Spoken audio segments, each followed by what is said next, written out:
Welcome, everyone. We'll begin in just a minute as additional people start coming in, and we'll begin in just a moment.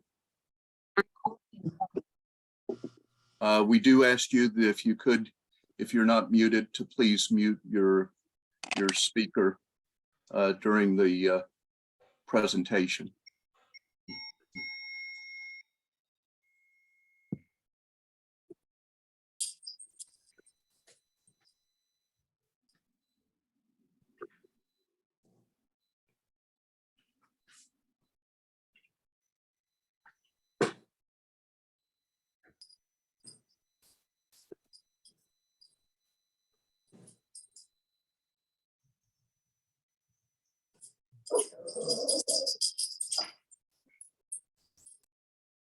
And we'll begin in just a moment, everyone. I'm Jerry Marks, and I'll be your moderator today.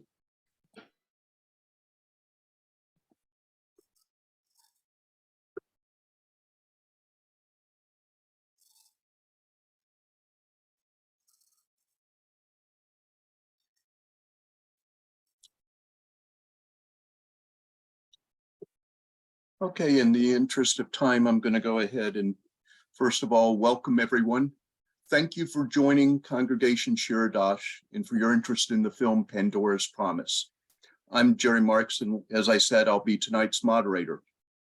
This is the 5th event in the Meaningful Movies. All right, I gotta go. Bye. All right, bye. This will be the, Davida, could you please mute? Thank you. This is the 5th event in the Meaningful Movies Project. Our past movies have been activized on social justice engagement. Suppressed 2021, The War on Democracy, on voter suppression, Transhood, The Journey of Trans Individuals, and the story of plastics and their impact in the environment.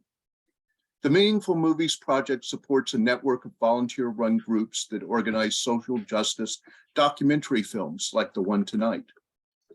This event is brought to you by SHOC, the Shiradash Organizing Committee, the social justice voice of our congregation, which works to provide the community with the resources and power to make needed changes, by the Shiradash Adult Education Committee, in Dayenu of Silicon Valley, a Jewish call to climate action.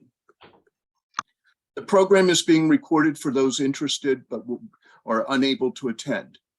Helping with me with the Q&A will be Michelle Wolf-Bloom, who will be moderating the chat for questions for our panelists. Mark Allen is our Zoom coordinator, so please put in chat any technical issues you're having. We ask, again, the audience to be muted at all times. First, we're going to have a poll for people's impression of the movie. So you'll see on your screen a poll show up with just 2 questions. And while people have a chance to read them and respond, just to say that Pandora's Promise tells the story of 5 individuals that have rethought their opposition to nuclear energy and indeed now support nuclear generated electricity. First was Stuart Brand, founder of the Whole Earth Catalog, which started in 1968 and published until the 1990s. Some say it was the start of the modern environmental movement. Mark Lynas, a British author and journalist whose work is focused on the environmentalism and climate change. Gwyneth Cravens, an American novelist and journalist and former associate editor of Harper's Magazine. Richard Rhodes, an American historian, journalist, and author concerned about nuclear weapons proliferation. His writings include the Pulitzer Prize-winning book, The Making of the Atomic Bomb, and most recently, Energy, A Human History. And finally, Michael Schellenberger, an American author and former public relations professional whose writing is focused on the intersection of politics, the environment, climate change, and nuclear power. Mark, do we have enough people to show the results? I would let's encourage people to Keep on voting. keep on voting, and well, let's see. Let me add them up. Actually, we're actually in pretty good shape. Okay. I'm gonna present the results here. Okay. And let's see, can I see the results as co-host? A good question. You may not be able to. Okay. Can you describe the results? Okay, I will describe the results. Can everybody else see the results? I have shared them. Okay, everybody but you, Jerry. Okay. So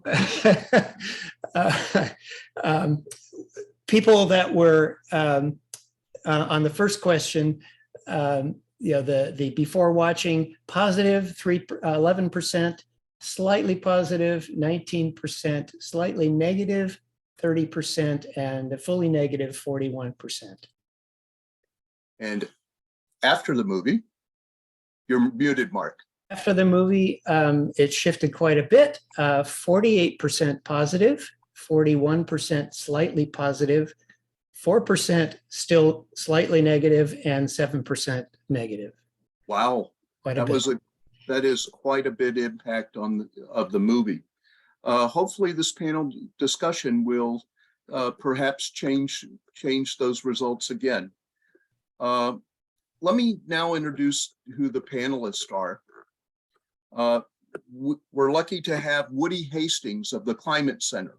The Climate Center is a group that envisions a future where everyone in California enjoys clean air and water, renewable and reliable energy, healthy food, and thriving nature and more. Woody has been with the Climate Center since 2010 and a community organizer for over 30 years. He helped lead the formation of California's community agency and Sonoma Clean Power. Woody began his career as a volunteer in the early 1980s for several environmental organizations and joined the staff of Communities for a Better Environment in 1988. The theme of Woody's career is advancing public participation and environmental justice. This work continued as a Los Angeles City Council deputy, working to close landfills and fight oil pipelines in underserved communities. In the early 2000s, Woody shifted his focus to energy policy, and in 2003 took on the role of project director for the California Labor Environmental Solar Energy Project. This was a project of the International Brotherhood of Electrical Workers and the Sierra Club. Woody received his bachelor degree in environmental studies with an emphasis on sustainability and social justice from San Francisco State University. He is also a fellow of the Leadership Institute for Just and Resilient Communities. He currently is the Fossil Fuel Phase-Out Program Manager for the Climate Center. Thank you, Woody. Next, we also are lucky to have Dr. Eric Lohan of GE Hitachi Nuclear Energy, headquartered at Wilmington, North Carolina. He has worked for 35 years at the intersection of nuclear science and technology in the nuclear Navy, in nuclear waste processing, a national lab, and now is Chief Consulting Engineer of Advanced Plants Technology at GE Hitachi Energy. He also serves as chair of Senior Industrial Advisory Panel of the Generation 4 International Forum, and Generation 4 reactors were mentioned in the film. Eric has served as the He has served as the American Nuclear Society's 2005 Congressional Fellow, working in the office of Senator Chuck Hagel. After he joined the Idaho National Lab in 1999 and contributed to the development of a Generation 4 lead bismuth cooled reactor. He was director of research molten metal technology in Falls River, Massachusetts, and served 10 years in the U.S. Navy. During his career, Eric received several awards, including the North America Young Generation in Nuclear 2018 Continental Sense Award for mentoring and development of young engineers, the American Nuclear Society's Presidential Citation, Young Members Advancement, and Public Communication Awards. Also, the U.S. Department of Energy's Outstanding Mentor and Outstanding Education Volunteer of the Year. Eric has 18 issued patents. He also is a past president of the National American Nuclear Society. He received his bachelor's in chemistry and math with a minor in physics from Western State College, and master's in nuclear engineering and PhD in engineering physics from the University of Wisconsin-Madison. I know we're really fortunate to have these two outstanding panelists, and we'll be having opening remarks by both panelists followed by Q&A. Once again, please put your questions in the chat. And let me turn it over to Woody for his opening remarks. Well, thank you, Jerry, and hi, everybody. Really happy to be here, and I'm really happy to see that the congregation has a climate sort of a climate action effort underway. So I'm going to start. The Climate Center is a nonprofit organization founded in 2001 with a mission to reduce GHGs in California and everywhere ultimately. We have a Climate Safe California is our flagship program, and we everything we do, including the Climate Safe California program, is based on some guiding principles. The guiding principles are alignment with the latest climate science, prioritization of climate justice, and I'll be using some terms if you're not familiar with what we mean when we talk about climate justice, or others, feel free to ping those questions in the chat. Securing a truly just transition for workers. And we also abide by, we have 4 pillars in the campaign, which is phasing out polluting fuels, scaling up natural and working land sequestration, and investing in community resilience, and lastly, funding climate action. I'll drop the link to the endorsement page to Climate Safe California, so you can read all about it. It's really, the policy itself is essentially having all of the policies in place by 2025 so that we can have the state of California on a trajectory toward doing its part to be reducing greenhouse gases and sequestering carbon dioxide, so that we can be in alignment with the latest climate science in that regard. The Climate Center has had a policy on nuclear power, nuclear fission power, I should be clear to say, because there's definitely a distinction between nuclear fission and nuclear fusion.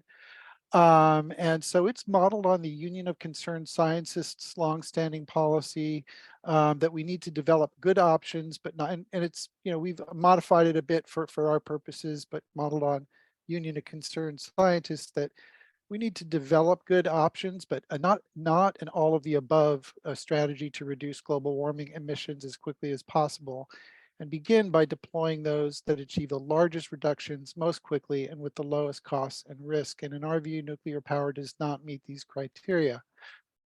Nuclear fission is not a silver bullet for solving the problem. Many other technologies will be needed to address the climate crisis, even if a major expansion of nuclear fission were to occur. And so it's not like nuclear fission is going to, save us if we were to accelerate deployment. A major expansion of nuclear power in the US is not feasible in the near term. Even under an ambitious deployment scenario, new plants could not make a substantial contribution to reducing greenhouse gases for the next 2 decades. And this was put together quite a while ago. So they were talking about 2 decades quite a while back. So, we still have not started any kind of robust program for nuclear fission deployment. So that's even more true today. It would take too long with all the siting difficulties.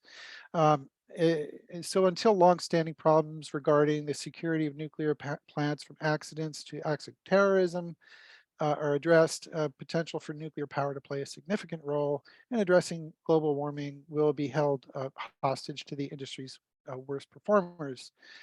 In addition to UCS, I've also had a lot of respect for the Center for Biological Diversity and their position on this. And they basically say, phase out nuclear energy as an inherently dirty, dangerous, and costly energy resource. That was in a letter to President Biden in April 2021. So fairly recent statement on the part of Center for Biological Diversity. Jerry, did you want me to go into my reactions to the Pandora movie now, or is that later? Oh, okay, you were on mute, but I could see you said sure. So, I mean, yeah, clearly especially from our little survey there, my first note here was that it's a very seductive, very compelling documentary.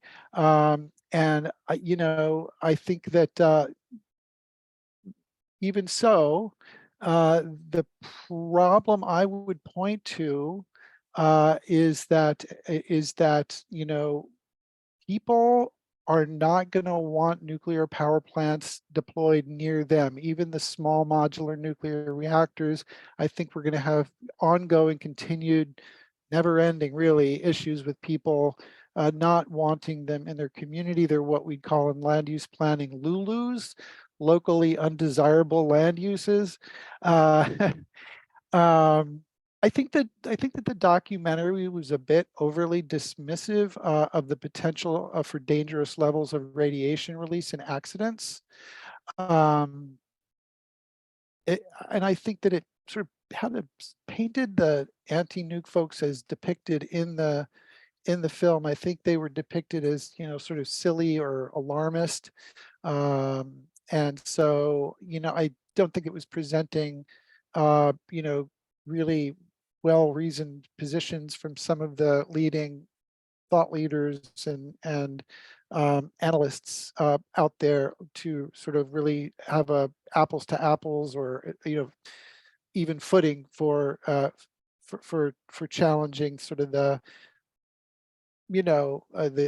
clear bias in the documentary to support of nuclear. I think it also sort of misses out on the entire chain of hazard from the point of extracting uranium. And in Native American territory, it's the first step in the generation of nuclear power and nuclear weapons, and it has widespread effects contaminating the environment with radioactive dust, radon gas, waterborne toxics, and increased levels of background radiation. And we need to reform mining practices all over the place. We hear about lithium in electric vehicles, cobalt, diamonds. Mining practices are historically not good, and that needs to be reformed in my view. And then someone else mentioned earlier, I think, maybe it was before everybody came on, that it's a little dated now. And I think I actually might have seen it when it came out. I watched it recently, and it's something that I think would have an update, and perhaps we're going to see some new documentaries coming out. I'll stop there and hand it off back to you, Jerry. Hold on one sec. Harriet asked a question that I think is timely for us to get your definition of, and then if Eric wants to add to it. It was explaining in layperson's terms the difference between nuclear fission and nuclear fusion. Do you kind of throw those back and forth? Sure. I mean, and I know that Dr. Lowen can do a great job on that. And I will just say that fission is basically where you are splitting the atoms. When you split an atom, there is a strong nuclear force there that releases gobs and gobs of energy. It has to do with Einstein's E equals mc squared. Lots and lots of energy bound up in matter. And when you convert that matter to energy by splitting that atom, it releases the energy. And fusion is the opposite, as the name kind of implies. You're putting a force on the nuclei of atoms to fuse them together. And it actually, if you can create a sustained fusion, what you've done is you've created a miniature sun. You've created an entity that just can give off gobs and gobs of power of heat for a very long time with very little radioactivity, certainly radiation, but not the kind of radioactivity that you get with fission. And that is something that, and I make the distinction all the time because I think that there's some promise and some real good prospects for that. And so it remains to be seen. It's the early days still, even though it's been efforts for a long time. But that's the my version of a lay person's explanation of what it is. Okay, let's go ahead and hear from Dr. Eric Lowen. And you need to unmute. Thank you, Jerry. Good evening to all you on the East Coast, and early dinners for you on the West Coast and wherever else you are. So just a little bit of history of the company I work for is called GE Hitachi Nuclear Energy. We started out as General Electric, and we were there in 1942 at Chicago Pile Number 1. That was led by Enrico Fermi, where a group of humans took that discovery of fission, breaking the atom in half, breaking that strong force that Woody mentioned, that was discovered in 1938, and got a self-sustaining chain reaction. So GE was present there. We received the first contract by the Navy to put a steam plant into a submarine called the Seawolf submarine with nuclear power. And then we were there when President Eisenhower did his Atoms for Peace speech in 1953, 52 or 53, in front of the United Nations. And he wanted a non-military derived technology to be used, and that technology had been invented by Argonne National Laboratory called the boiling water reactor, and that technology was pushed to us as a company. Westinghouse had the pressurized water reactor, and that's where we're at today. So if you look at the fleet of pressurized water reactors or boiling water reactors in the United States, 70% are of the type that are called pressurized water reactors, so they operate at a little bit higher pressure. 30% are boiling water reactors. If you go to Japan, that ratio flips, where 70% of the reactors in Japan are boiling water reactors, and the rest are pressurized water reactors. Along the way, in the 50s and 60s, GE was also involved in this other type of reactor that uses the F word that I don't really like as much. They call it a fast reactor. What it means is that the neutrons are at a higher energy than the water-cooled reactors. And it gets the name fast, but we never call those other reactors slow, because I think that would upset them. So they're low-energy neutrons or high-energy neutrons. And those programs have intertwined and weaved through a lot of different administrations in different forms. And it culminated in the 1992 Energy Policy Act to actually build a sodium-cooled reactor. Though that reactor was authorized, it was never built. So jumping to today, for the company I work for, we formed an alliance in 2006 with Hitachi. So hence that's when I say GE Hitachi Nuclear Energy, we have an alliance between what was done in Japan with Hitachi and ourselves. So we made the news today with an announcement of this BWR called BWR X300. So the BWR stands for boiling water reactor, and the X stands for the 10th version of it. So we have many products in our lives, be it software, cell phones, or that improve and take lessons learned from the past, and this is the 10th version of it. So that technology has been selected by OPG. It has been selected by TBA, and today it was selected also by Estonia as a technology to harness the strong force of the atoms to make electricity. We also support two very important customers. One is the Natrium project. That project is led by TerraPower. And the goal of that project that they're well on the way to achieve is to build a sodium-cooled reactor in Kemmer, Wyoming. And then that reactor is learning from the solar industry, where you store energy when you don't need to make electricity. So it'll make this reactor system have energy storage in a thermal way that it can provide more electricity. And the other one is a company called Advanced Reactor Concepts of Canada, and their goal is to build a reactor at Brunswick. So as far as the movie goes, I got to walk and have dinner with many of those people that Jerry introduced. And I would say what the movie was trying to communicate was the transition from humans being chemists to humans being physicists. And what I mean by that is we grew up very good at our chemistry because we figured out how to do fire, metallurgy, agriculture, fermentation, canning of foods, and that's all chemistry that uses those outer shell electrons of different atoms, and it breaks those bonds that are measured in 1 to 2 or 3 million electron volts. And the reactions that we're concerned about with climate change are also those outer shell electrons interacting with, making carbon dioxide, not having it, breaking it down, photosynthesis, respiration, those kind of things.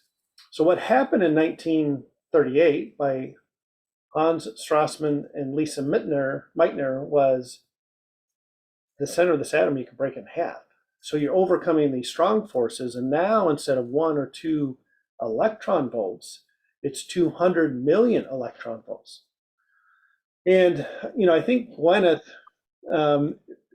captured it well in her book, as far as this is this gift, this is this biggest rock that occurs on the face of the earth called uranium, and you have the ability now to harness that by breaking that bond in a reaction called fission by some random neutron that shows up either high energy or low energy, and you can break it and we can strive that. So for me, when we look at what we're trying to do with human sustainability on Earth, footprints and those sort of things, harnessing that strong force is going to be beneficial for humankind and the planet.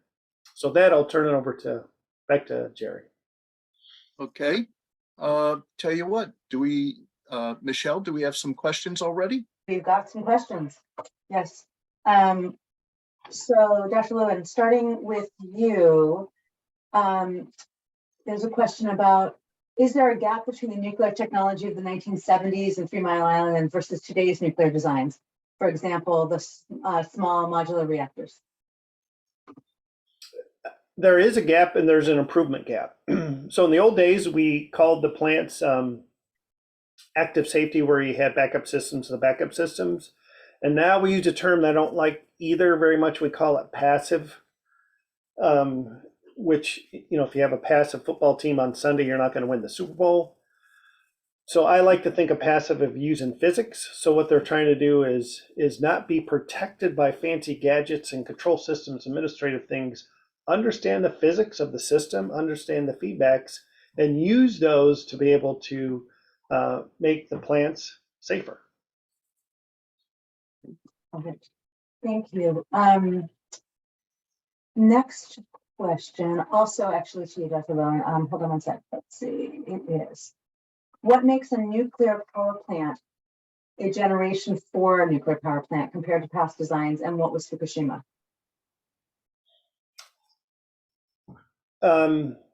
So there's this wonderful person named Bill Bagwood, who is the Assistant Secretary of Nuclear Energy during the last 4 years of the Clinton administration and the first 4 years of Bush administration. So he crossed political parties. I had the opportunity to work with him in a lot of different. So he is the one that came up with this term Generation 4. And he says he wished he had $1 for every time it was used because he would be a very rich person. So what they did in this slide was, if that's Generation 4, what was 1, 2, and 3? So Generation 1 are reactors that were built in the early 50s and 60s. None of those, to my knowledge, are running. Generation 2 are the reactors that are currently run in the United States and Japan. And to answer your second question, that's what Fukushima was a Generation 2 reactor. Generation 3 are the reactors that are, 1 is being built, or 2 are being built down in Vogel, South Carolina. And those are Westinghouse's AP1000s. And then the BWR reactor that I talked about would be considered Generation 3. Generation 4 reactors are the reactors that use a different coolant. So they can either use liquid sodium, they can use a salt, they can use liquid lead, or they can use gas. And so those, because they were a little bit further out, they called those generation 4. Thank I you. got a question for Woody. Woody, the film set, which was in 2013, said that coal was the fastest growing uh, growing energy source in the world. Is that still true today? I don't think that's true anymore. I think there has been some, there's been some real sort of, disruption really in the energy sector over the past few years. I believe that solar and wind are currently the fastest growing, and coal is in a long-term decline. Okay. Okay, back to Michelle. So Woody, hold on one sec. Just trying to keep track. Let's see. So what is a good energy policy that doesn't rely on a distribution grid and emphasizes local generation and storage? So I'm really glad that that question was asked, because that's really the focus. The focus of the Climate Center in the energy sector is all around localization of clean, renewable energy resources. And when we say resources, we're not just talking about the generation, the solar and the wind. The resources include what's called demand management, being able to manage the load and storage, energy storage, and integrating electric vehicles into the grid. You know, the equation, there was a simple equation all through the 20th century of supply meet the demand.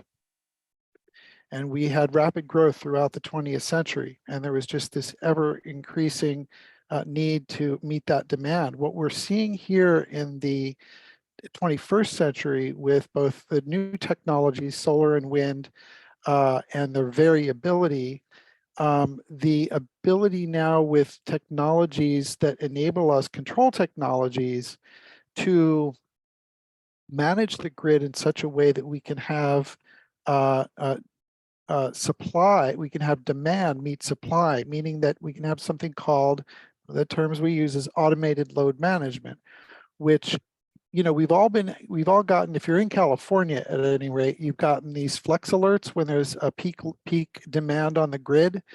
Well, that's kind of silly and old fashioned in our view. And what we really need to have, especially with the large users, in addition to just regular homeowners, is pre-arrangements where it's understood that at certain times when the grid needs it, and some of that happens on a daily basis, but it certainly happens certain times of the year when there's a huge amount of demand on the grid during heat waves and things like that, to allow stored energy in either batteries or rolling batteries on vehicles, or the demand that is being placed on the grid to be reduced.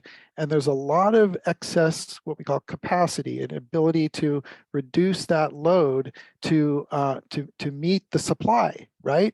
It's demand meeting supply. And oh, by the way, folks would be compensated for that. There would be rate structures, and we're working on this to develop rate structures with the California Public Utility Commission. So people, businesses, commercial entities, industries are compensated for, yes, I just saw Ohm Connect being popped into the chat, and that's a good example of the kind of thing I'm talking about. And the Climate Center, I'll just say one more thing on this, which is that the Climate Center has a bill currently in the legislature right now, Senate Bill 233. What's it all about? It's all about ensuring that vehicles sold in California by 2027 have bi-directional capability, especially certain heavy-duty fleet vehicles that have gigawatts worth of capacity that they can feed to the grid when needed. And they have duty cycles, meaning they're being used at certain times when they're not really needed by the grid, and they're not being used when the grid does need them. So yay, it all works out really well. So there's that bill, and I'll actually drop a link to that.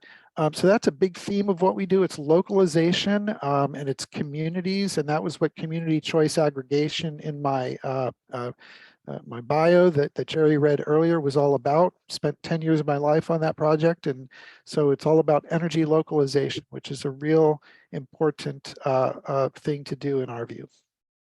Okay, So Woody, the next question, it has a big lead up. An unpleasant Earth reality. Around 2.4 billion people worldwide, around a third of the global population, cook using open fires or inefficient stoves fueled by kerosene, biomass, coal, which generates harmful household air pollution. We need these folks somehow to move toward electricity via solar, wind, and possibly nuclear power generation. Thoughts? And then why don't we move on to Dr. Lauren after Woody gives his thoughts for that one. Sure, I mean, that's what it's all about. Yes, we've been living in a paradigm of fossil fuel and other toxics. I mean, I won't, and I won't limit it just to fossil. We've been really we became enamored, live better through chemistry, all this stuff. Not to say that chemistry is all bad, certainly not. But that in the 20th century, we really were discovering all of these uses, the uses for petroleum, and in a lot of ways, it was a wondrous and amazing century. But now we're facing some of the consequences of that. So the sort of the way the question was framed, it was basically stating the case. Yes, it's what we've been depending on for a long time, and how we've built our lives around petroleum and other substances that need to be phased out, perhaps. And so, right, and solar, wind, water, geothermal, there are a number of sources, but let's not forget storage, and there's a multiplicity of storage options. It's not just lithium batteries. There's all kinds of gravity-based storage, thermal storage, and so storage. And then what I was talking about is really the sort of the computer smart layover, the controls that you can apply. And you have, I talked to a friend of mine, German parliamentarian, Hans Joseph Fell, and we were talking about it, and I was saying, we really need storage, we really need storage. And he said, yes, and it's really expensive right now, so that needs to evolve. He said, really what we're looking at is a ballet of these different technologies. And so you have wind over here, solar over there, it's variable, and it's the controls, and then weaving in that demand management into your variable resources allows you to manage the demand and manage the grid in a way that really meets needs and avoids calamitous rolling blackouts or anything else like that.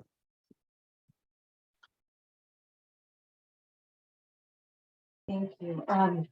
Okay, Dr. Lauren, I have several questions I'm going to try to see if I can roll in. It looks like several people want to know how nuclear plants are being dealt with in other countries. And so, like what generation are the French reactors? And look at how the film didn't really address maintenance in nuclear facilities. And yet they mentioned that France has a propensity of nuclear power, but they're having a lot of issues with shutting down aging reactors. And the pandemic lockdowns made it worse. And who's studying that, who's providing information on maintenance. And then there was another question about what's changed in dealing with waste and decommissioned plants, and can they be made work-proof like in the Ukraine? Okay, Eric? that's a lot. So if we look internationally, the same generation 1, 2, 3, and 4 applies there. I would say the entire world's fleet is running on Gen 2 type reactors. There are some Gen 3 reactors in Japan, advanced boiling water reactor. There's one being built in France, and then in China, they adopted both French and US technology there, so you have those shown up as Gen 3 reactors. China is the one that has put most recently a Gen 4 reactor on, a gas-cooled one, and they also had a sodium-cooled reactor they put on. So that's, I'd say, generally the landscape of the world. We could go more particulars because I've had the opportunity to travel those. When we talk about maintenance, the maintenance activities have evolved. That's one of the businesses that my company works in, is to do those maintenance activities. A typical boiling water reactor can go from breaker to breaker, 100% power, for over 2 years. So they're running a baseload electricity. That stable baseload helps renewables because they have a grid to tie into that works. And so there's a synergy between nuclear power and intermittent renewables. Those maintenance activities have gotten better over time. The inspection properties, the technologies that we use, they've gotten more automated. When you shift from generation 2 to generation 3, the designs have made it easier to do more inspections. They realize you have to get different. And then when you look at generation 4, some of the corrosion issues that you normally had in water don't occur in sodium. They don't occur in gas. And so those inspection things would change. Thank you. Let's see. Can I comment a little bit on Right. that question? Because thanks. I think I heard in the question. So where is it being deployed? You know, I think you see deployment of new and newly sited reactors. More in authoritarian Russia and China seem to be ahead on deployment of siting of nuclear reactors. You know, in democracies where communities can weigh in and there's, you know, a process for public participation, it's not something that can happen quickly. And so that's just, you know, the reality, I think, for democracies. I mean, with the exception of France. Yeah, France gets about 80% of its nuclear power, but I don't know if they're citing a lot of new ones. There's sort of legacy nuclear power They have plants. one under construction in One. France. Okay. Yeah. Yep. Thank you, Woody. So there was a follow-up also asking about this. The movie apparently quoted about half of our nuclear energy still coming from reprocessed Russian warheads. Is that still accurate? Not as much anymore. So after the Cold War stopped, circa 1992, Russia had a lot of highly enriched uranium, and they diluted it to the enrichment. So, to help conceptualize it, water-cooled reactors need to run on a concentration of uranium that's like 3 to 5%. So think of it as the concentration of alcohol in beer. Okay. If you go to wine at 20%, that's the international standard that you shouldn't have any uranium past that. When you talk about weapons grade uranium, you have Everclear. All right. So that's well over 90%. So what they did is took that Everclear, if you will, to the college party and diluted it down into beer or into the concentration of 5%. And they sold that to the United States. So we were able to use much of that uranium so that you never had Everclear anymore. At that higher concentration, you use that as beer. So that's what was done. So that currently has stopped with the invasion of Ukraine by Russia. So that supply of uranium to the Western world doesn't occur anymore. Got it. Thank you. So Woody, let's see. There was a. Where do we get our uranium from these days? Is Russia the only source?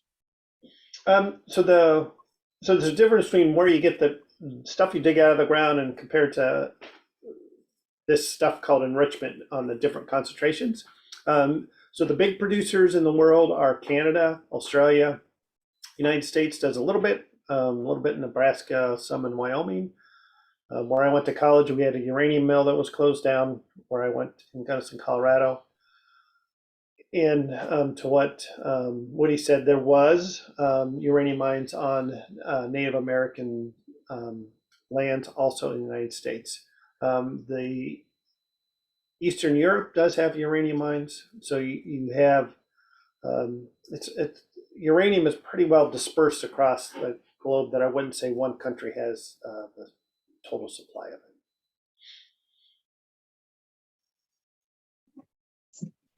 Thank you.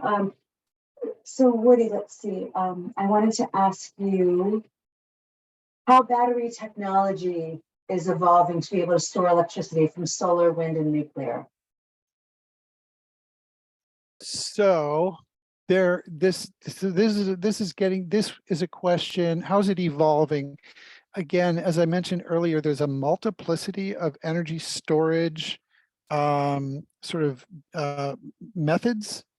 And for long duration storage, these sort of lithium batteries that we're all familiar with, that technology is not great for super long duration storage. So, there are means of storage where thermal storage, gravity-based storage, and we're also looking at renewably produced hydrogen as a means of seasonal. We're talking about long duration where, when you have the doldrums in the wintertime and it's not windy and it's not sunny for a long time, you need long duration storage. There are some potential for that.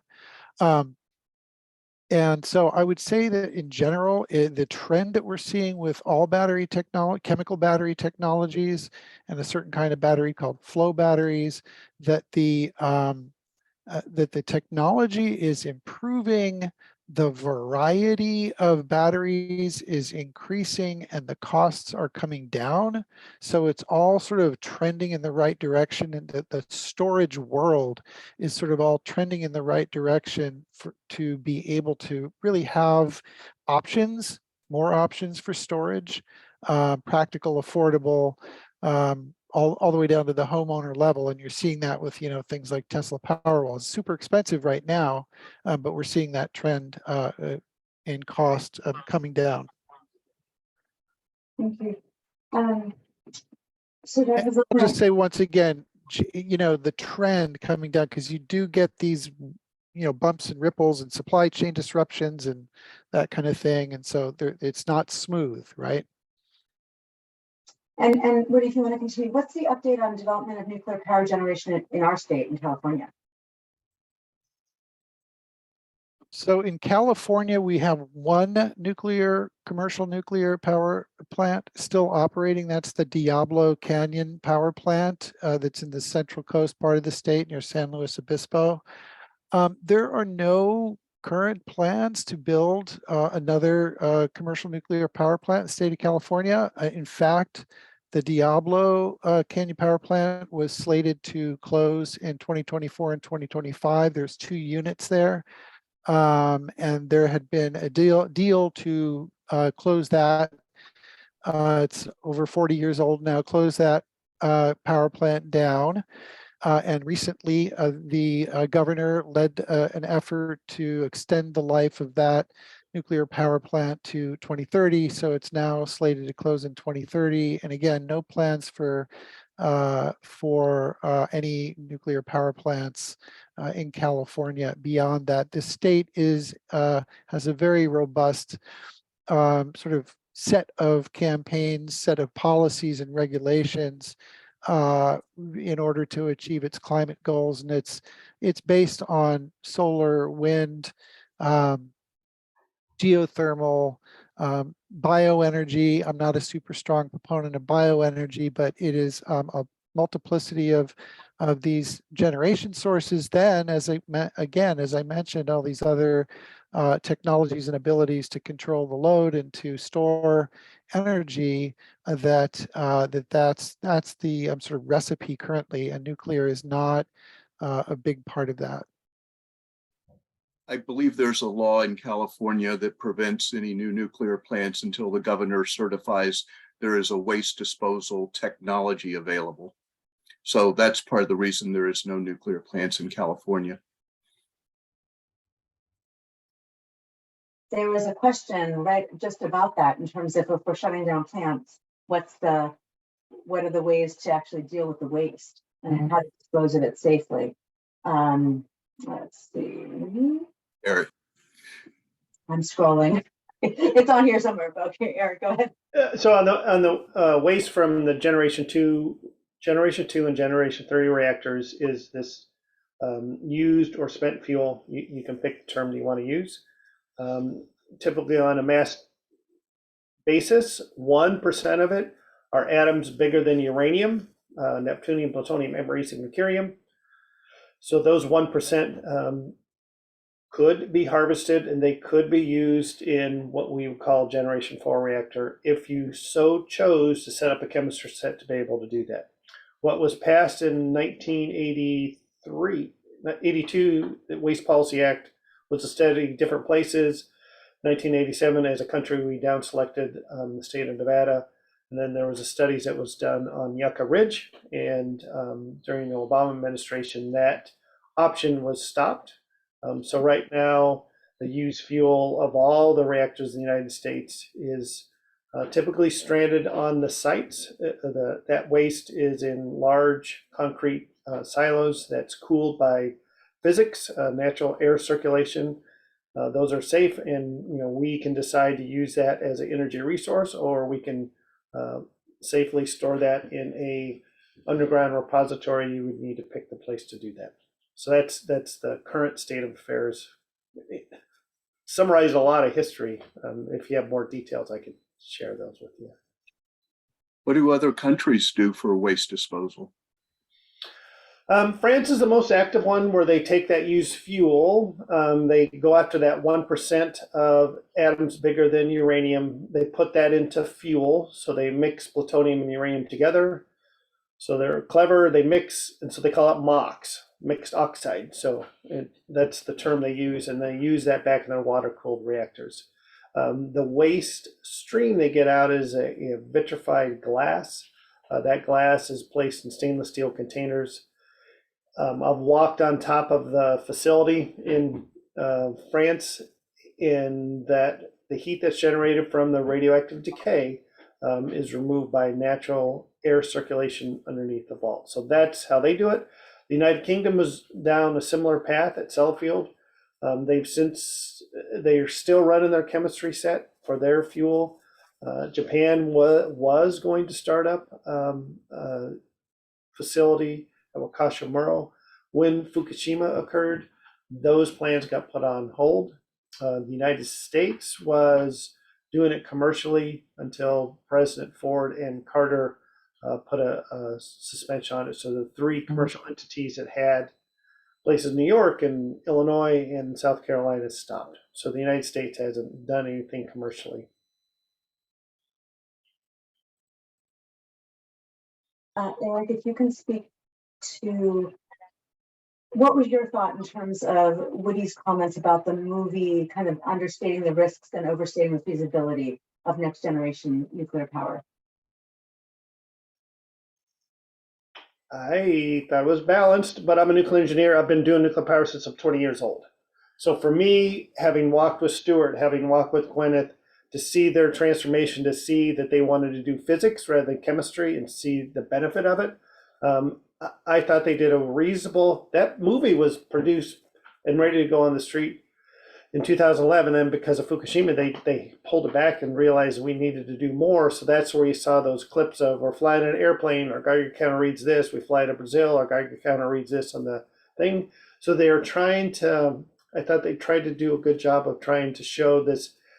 We live in a sea of natural background radiation. What sort of effects does that have on the bioatmosphere that all of us live in, along with plants and animals? And I thought they gave a reasonably objective, easy to understand way about that. So I thought the movie did a very good job. And one of our viewers is asking, what's the possibility that fusion power comes online for civilian use? And he was commenting that he's always right in the next 50 years. Well, it's been 50 years. So where are we really? Is fusion likely to come online for civilian use? How about Eric, you start, Woody, you jump in? What do you guys both think of that? Sure. So I'll get struck by lightning on this one, and then Woody won't have to take the heat from it. So I don't see it happening. So here's my master's degree was in fusion technology. My professor at the time got frustrated with it and used plasmas to treat medical devices that went into human bodies. So I came into a master's program with an advisor who was pretty jaded that fusion wasn't going to work. The other way I explain it when I go into public schools is, if you look at the energy density of the sun, I forget the numbers, but the energy density of the human brain is higher than the sun as far as energy per volume. So now if you want to do a fusion reactor on the Earth, you typically have to get 10 times better than the sun. So we don't get to do the gravity thing for their containment. We have to do a confinement with lasers or with magnetic fields or stuff like that. So it's a tough physics problem, and it's a tough engineering problem. So so I'll take the lead on this one. I just don't see it.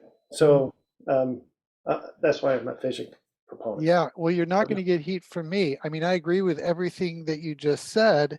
I have been so excited about fusion for such a long time, read a bunch of books about it. I've made investments in it over time, and I absolutely do not think we should be waiting for it to, you know, think about it as, you know, again, trying to say it's a silver bullet, it's going to solve it. No, absolutely not. We have the technologies in hand, known, safe, solar, wind, water, geothermal, storage. These technologies, the thing that's really holding us up, I got to tell you, this is the way, this is the crux of the problem, you know, because we deal with this every day in California. It's the antiquated regulations that are holding back, and these antiquated regulations come from something called the CPUC-IOU construct. It's the California Public Utilities with the investor-owned utilities, the private sector utilities in California.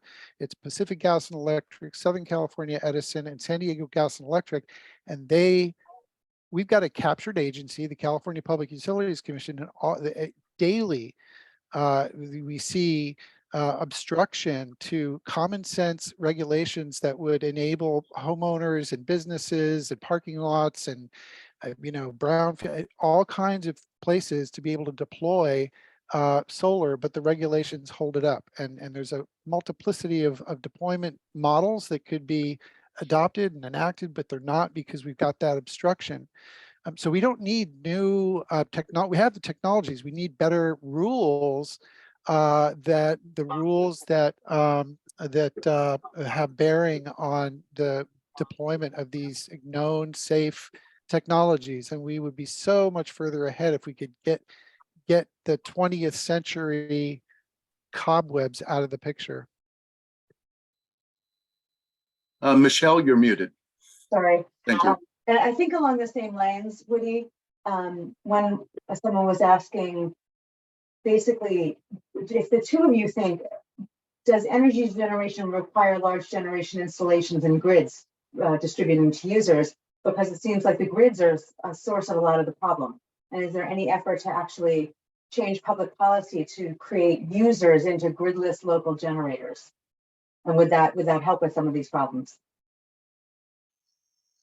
Yeah, I mean, that's what we're working on. The Climate Center is focused, you know, and that was really sort of a big part of the focus with community choice aggregation that I spent more than 10 years of my life working to promulgate. There's now 26 community choice agencies in the state.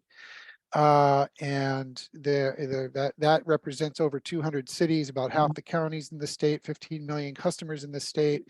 And that's all around localization, decentralization. Again, sort of a historical perspective, the 20th century model for power of the electricity sector was big power plants, big transmission lines, and the customers, don't even call them customers, they're ratepayers, because they don't have a choice. So they're known as ratepayers in that world. Regulated monopolies, we allow a monopoly in this case. So you have that 20th century paradigm, and there's an energy transition away from that to localization, and ultimately really sort of I call it cellularized, where you can have microgrids of a wide variety of levels, where you've got local resources that are providing a pretty high proportion of the energy need on any given day, still connected to a larger grid, but not always relying on that larger grid for all of its power source. So I think localization, decentralization is a big part of that, and certainly big nuclear power plants, I don't think, play a role in that.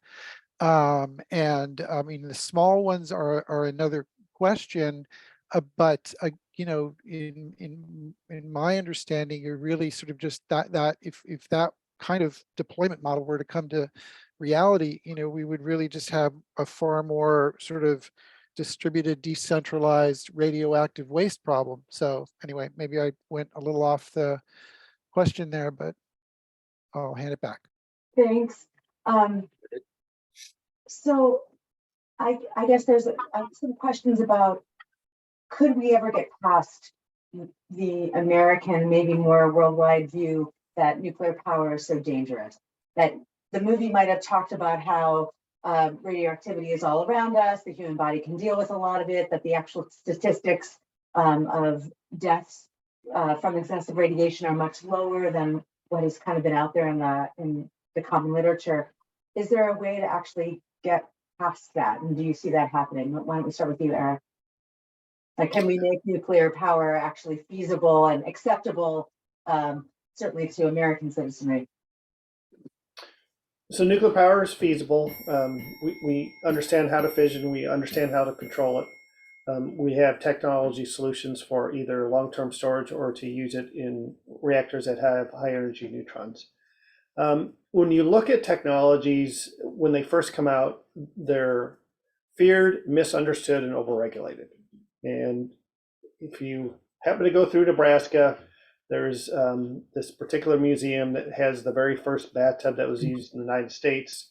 And that bathtub was outlawed for use during the wintertime because it was thought it would spread disease. So that particular city ordinance. Now, for those of you that have teenagers, if you forbid your kid from not having a 10-minute shower, you'd be signed up for child abuse. So those sort of technologies will change. And when we look at fission, it was discovered in 1938. And our ability as humans to shift to this thing called physics, the strong force, to be able to harness that energy, we're still dealing with it. So I have a lot of hope.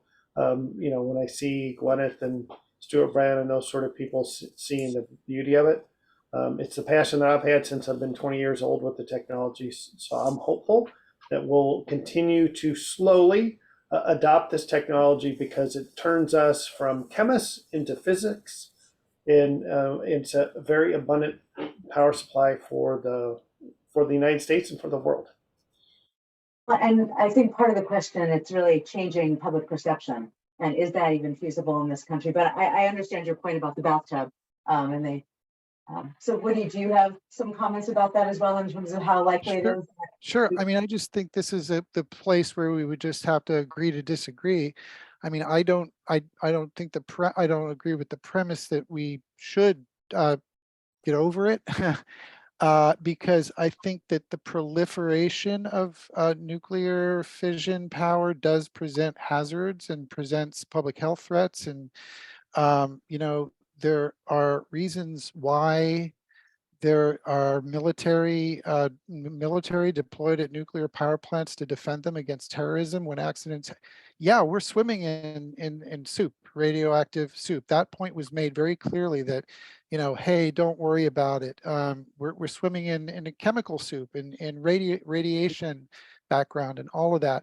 That doesn't mean that the higher levels of radioactivity that can get released in a nuclear episode, calamity, are not dangerous. So we shouldn't dismiss that. And that's the point I made, I think, when in my initial comments about takeaway from the film. I think it was overly dismissive of the risk of releases of higher levels.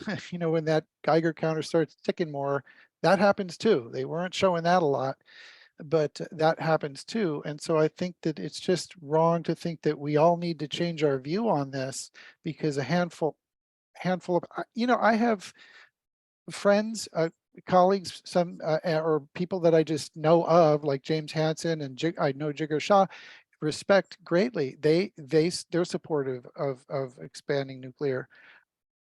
I'm just not in agreement with that, and I'm not alone. And so that's just where I think we disagree. There are paths forward, right, to a new to the clean energy economy of the future, and I would like to leave nuclear fission out of it. Michelle? Yeah, I know, I got it. Thank you, Woody. So Eric, would you like to respond to that? We agree to disagree. So, it's just that level of comfort. So I've been a practitioner with it, so I am comfortable with the technology. And it is safe. is going to provide abundant energy for us in the future. We're going to adopt. And so we did some fast adoption in the 60s and the 70s. And now we have the ability to improve the technology. And for my peer group, I tell them you got to deliver. So these projects that I mentioned, you pick it in Estonia or TVA or OPG, we have to deliver. And you can produce the safest reactor on Earth that perhaps Woody might like. If it depends on how you define safety, and we could talk about that. But if the cost is too much, then it's not economic. And then there's other ways to do energy, as what he's talked about with solar and wind. So my community has to deliver. So that's my message that I tell my peer group in the nuclear science and technology world. Woody, is that Thank your you. hand up? Go ahead. It is, and if I may, I just wanted to comment on the safety piece, which is, and I'll say something people might be surprised to hear me say, which is, I agree that they're safe. They're safe. There are a lot of redundancies. There's a lot of thought that goes into the design. The design has improved over the years, and they're safe until they're not safe. And all of the safeguards, everything you do to make it safe and to have the redundancies and to have the backup power and to have everything you might need. If there is I mean, Titanic, right? But with a terrorist act or that kind of thing, when there's the potential for the radiation release due to some unforeseen or some terrorist type act, it's safe. Yeah. I mean, as you had planned it to operate and as you know how to manage it, safe until something truly disruptive, unexpected happens. So basically, you think the potential risks of that outlier event happening are too great, that the day-to-day safety is there, but it's those unplanned risks. I mean, I grant, nuclear subs, they've been, working for forever without any, there have been some incidents, but, the operational record is phenomenal. I mean, my father, I'll get a little personal here. My father was the director of environmental planning for Commonwealth Edison in Illinois, working on the Zion nuclear generating station back then. And I guess I've been thinking about this a long time because I was a teenager then, and and this was before 3 Mile Island. And my dad and I would get into arguments because even back then I had problems with it. I don't even know where it came from. And he pointed out that no one has died in the nuclear industry. No one at all. It's safe, kid. And he said, but a lot of people have been dying and die in the petroleum and coal mining and all that.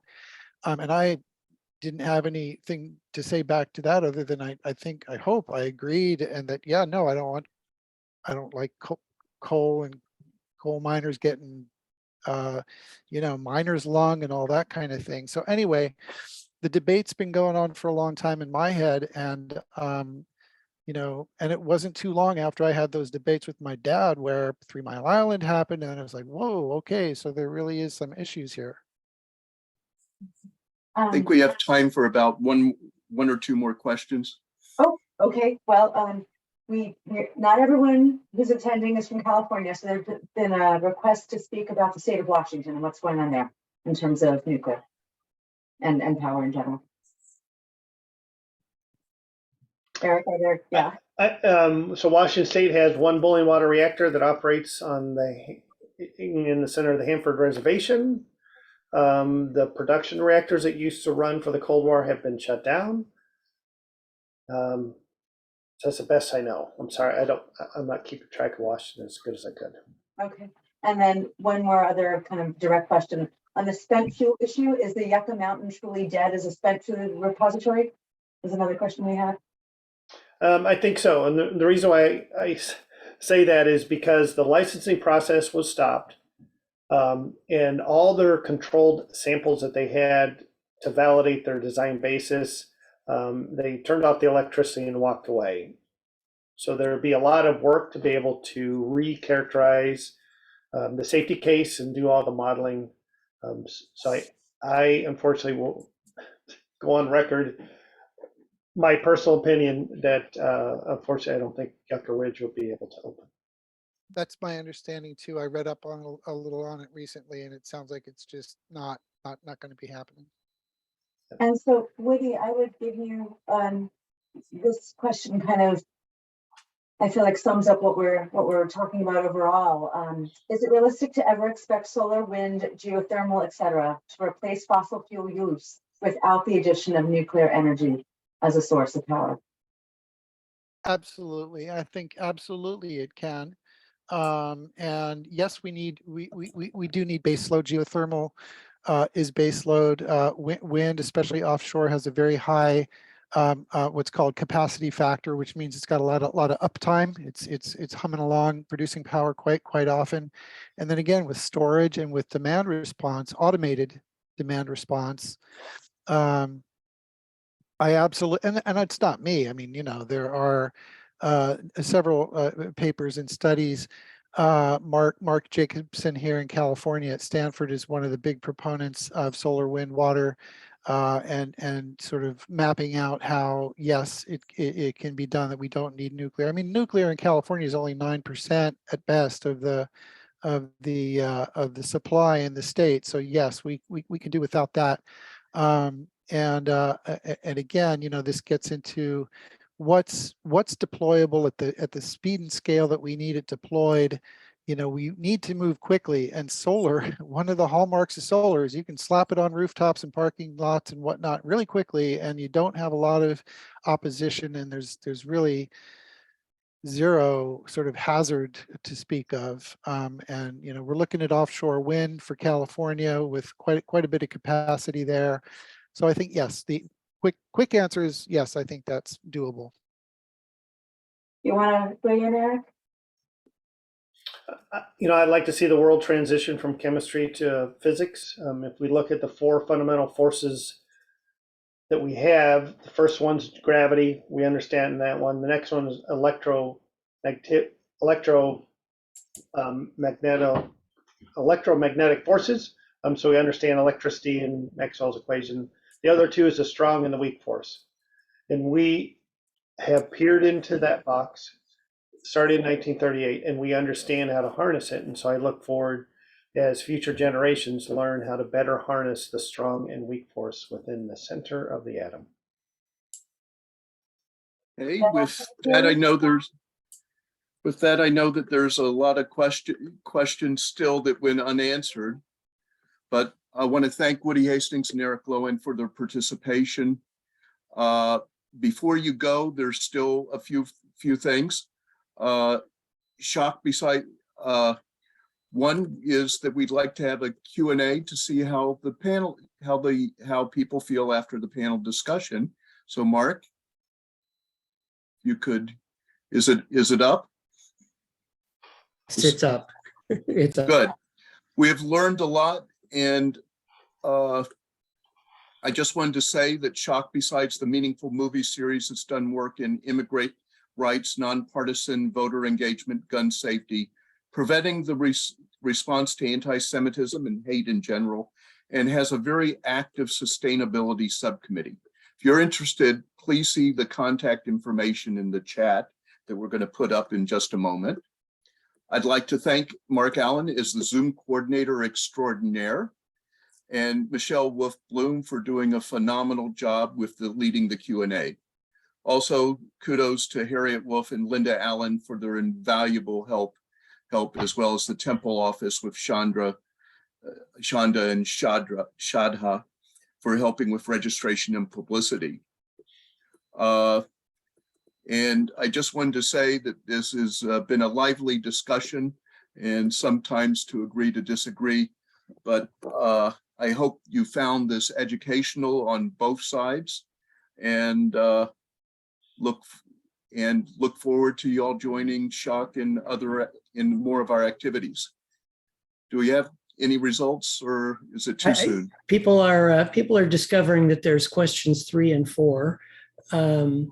But let's see, we have Mark, you're muted again. All right, we have everybody having answered the first question and second, it looks like, and we're getting some answers to questions 3 and 4. Okay, I just so- wanted to take the time to do that. And Eric, I know it's late on the East Coast. It's fine. Thank you for that. There's this is a question of how we go forward in energy and the environment, and there's many different opinions in it, and I urge everyone to get educated in them to be able to make an informed decision on what you do. Okay, I'm going to call it into the poll and I'll share the results. Okay, and being that I'm blind to the poll, I'm going to turn it over to Mark to, if you could narrate a little. Sure.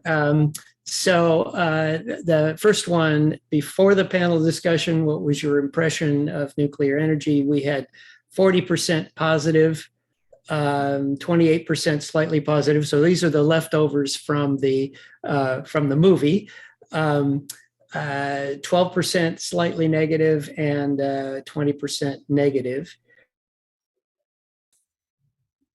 You're muted again? There you Yeah, I'm sorry. I was letting go of the space bar in order to move my mouse.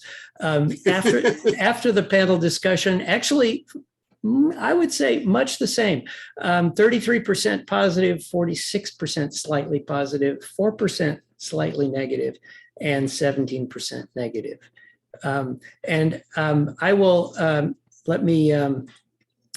Unfortunately, I can't share easily the short answers, so I was just trying to pull them up so I can share them orally with you.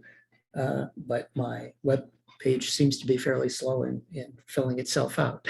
So yeah, when it comes up, I'll interrupt. Okay, what we've got, and I want to thank the audience very much for their attentive attention and their wonderful questions. And I appreciate all of y'all joining us, and hopefully you can stay tuned to Sheridash calendar for future Sheridash Organizing Committee or SHOC events. Thank you very much, and I want to wish everyone a wonderful evening. And thank you again, Woody and Eric. So Thank you. Thank you.